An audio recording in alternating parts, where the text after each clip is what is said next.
Hello there! Right here I have the Nokia E51 and today I'll be going through the ringtones, themes, wallpapers and other features of this phone.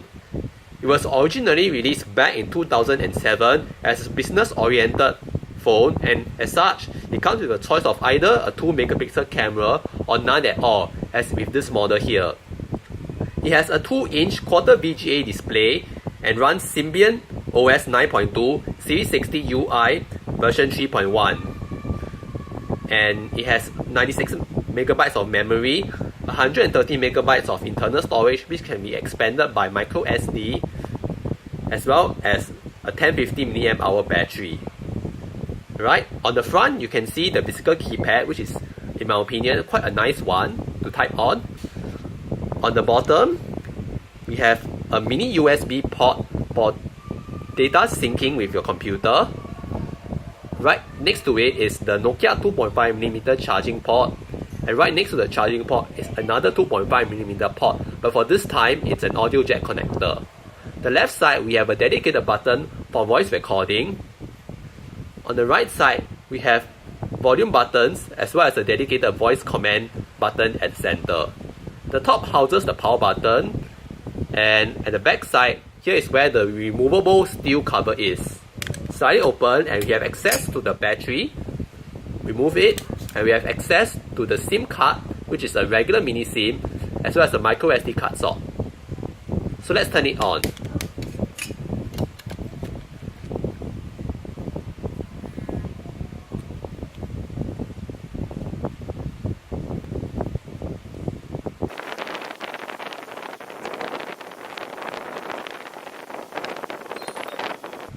Alright, so let's take a look at the ringtones first.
So let's take a look at the themes available.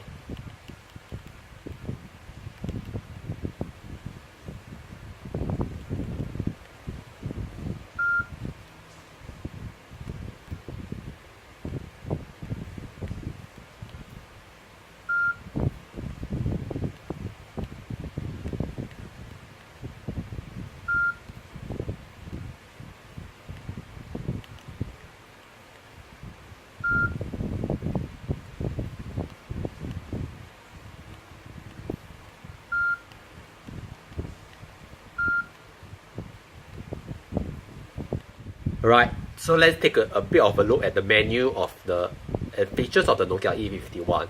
Here is the active standby screen where you can insert some sort of pseudo widgets to act as a bit of a shortcut to your various applications, such as a shortcut bar for applications, calendar entries, as well as a Wi-Fi scanning utility. Right here, you can access your messages, and here are the Office applications, such as Quick Office Viewer, a file manager, PDF reader, zip reader, and connecting to a printer, and even a wireless Bluetooth keyboard. In terms of media, you have a video player called Real Player, a music player, flash player, gallery, internet visual radio, voice recorder, as well as 3D ringtones, which essentially gives your ringtones a sort of reverb effect if you want. These are the installations available on my Nokia E51. This came with the phone when I got it, and so it may not be available on your own E51. Alright, so this is Opera Mini running on the Nokia E51. BBC News, pretty sweet, pretty okay. Although you do have to be warned that using Opera Mini will occasionally land you to a bit of advertisement, so be mindful of that. You have OV store which no longer works, contacts, internet which is no longer very good, and as such you should go and download Opera Mini for this, calendar, and help. Alright, so we have come to the end of the Nokia E51 retrospective. I hope you enjoyed the retrospective as much as I did, and remember to like, comment, and subscribe, and I'll see you on the next video. Bye!